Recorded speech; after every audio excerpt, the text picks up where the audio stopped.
Price லார்ட்பா. Price லார்ட்மா. Okay, உங்கள்ட்ட ஒரு question கேக்குறேன். ஓகே. ஒரு குடும்பத்துல ஒரு ஆண், ஒரு கணவன் அவங்களுடைய பொறுப்பு என்ன?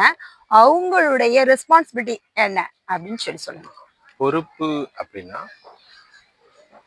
கர்த்தர் கணவருக்கு மாத்திரம் கிடையாது, ஒவ்வொரு ஒரு மனிதருக்கும் சில உக்ரானத்துவம்னு சொல்லுவாங்க இல்லையா, அதை கண்டிப்பா கொடுத்துருக்குறாங்க. அது நம்ம தேவனிடத்துல அந்த கணக்கு என்ன செய்யணும், கொடுக்கணும். ஓகேவா? அப்போ புருஷன் வேதவசனம் சொல்லுகிறது, திருமணமானவங்களை அப்படியா வேதம் குறிப்பிடுது. அந்த புருஷனுக்கு என்ன பொறுப்பு அப்படின்னா ஒரு உக்ரானத்துவம் அதை ஏசப்பட்ட கொடுக்கணும். இட் மீன்ஸ் நம்முடைய குடும்பத்தை குறித்து, அவனுடைய குடும்பத்தை குறித்த ஒரு கணக்கை கண்டிப்பா கொடுக்கணும். குடும்பத்தை குறித்த ஒரு அக்கறை, பாரம் அவனுக்கு கண்டிப்பா இருக்கணும். தன்னுடைய மனைவியை குறித்து, பிள்ளைகளை குறித்து, இன்னும் நம்ம அப்பா அம்மா இருந்தாங்களா அவங்களை குறித்து, இப்படி தன்னுடைய குடும்பத்தை குறித்த ஒரு உக்கரானத்துவத்தை, கணக்கை கண்டிப்பா அவங்க ஏசப்பட்ட கொடுக்கணும். தான் தோன்றித்தனமா தெரியறது, தான் தோன்றித்தனமா காரியங்களை முடிவெடுக்கிறது, அப்படிங்கிற காரியங்கள் கண்டிப்பா இருக்கவே கூடாது. எல்லாவற்றுக்கும் மேல அவன் தேவ சித்தத்தை செய்கிறவனா இருக்கணும்.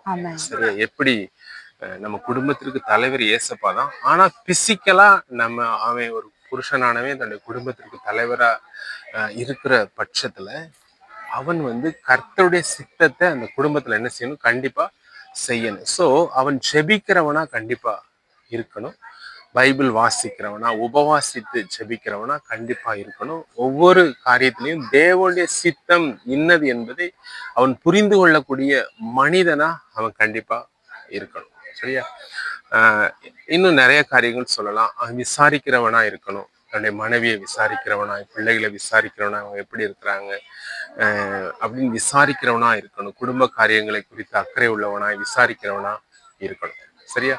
சில குடும்பங்கள்ல மனைவி எல்லா காரியங்களும் பார்த்து கொள்றாங்க, நமக்கு எந்த பிரச்சனையும் கிடையாது அப்படின்னு, அப்படி ஒரு காரியங்களை ஒரு கண்டு கொள்ளாமல் தான் தோண்டித்தனமா தெரியக்கூடாது. சில குடும்பங்கள் அவங்க பெற்றோர் எல்லா காரியங்களையும் பார்த்து கொள்வாங்க, இப்படி நம்ம அப்பா அம்மா தான் இருக்கிறாங்களா அவங்க பார்த்து கொள்வாங்க அப்படின்ட்டு போயிடக்கூடாது. அப்போ ஒரு திருமணம் ஆன பிறகு அந்த விளையாட்டுத்தனங்கள்லாம் போய் ஒரு தேவனுக்கு என்பதாக கணக்கு கொடுக்கிற ஒரு உக்ரானத்துவத்தை செய்கிற ஒரு மனிதனாய் கண்டிப்பா ஒரு புருஷன் இருக்கணும்.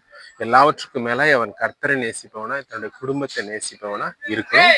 கர்த்தருடைய சித்தத்தை அவன் கண்டிப்பா செய்ய தெரிந்தவனா இருக்கணும், அதை செய்ய பழகி கொள்ளணும். சரியாமா? இது எனக்கு தெரிஞ்ச நான் சொல்றேன். இந்த உனக்கு ஏதாவது தெரிஞ்சா நீ சொல்லலாம். ஓகே, நீங்க எல்லா பாயிண்ட்ஸுமே சொல்லிட்டீங்க. அதனால எனக்கு ஒரே ஒரு பாயிண்ட்ஸ் மட்டும் சொல்றேன். கணவன் மனைவிக்குள்ள நல்லது ஒரு அன்பு, ஐக்கியம், அந்யோன்யம் வேணும். அதை ரொம்ப எதிர்பார்ப்பாங்க, எல்லாரும் எதிர்பார்க்கிறோம். ஓகே மை டியர் ஃப்ரெண்ட்ஸ், இந்த செய்தி உங்களுக்கு ஆசீர்வாதமா இருந்திருக்கும்னு நினைக்கிறோம். கண்டிப்பா கணவன் மனைவி 2 பேரும் அந்யோன்யமா இருங்க, ஜெபம் பண்ணுங்க, வேதவாசிங்க, தேவனுக்கு முதலாவது இடம் கொடுங்க, தேவன் சொல்ற தேவ சித்தத்தை செய்யுங்க. உங்களுடைய குடும்பமும் கண்மலையின் மேல் கட்டப்பட்ட வீடா இருக்கும். Thank you my dear friends. God bless you. God bless you.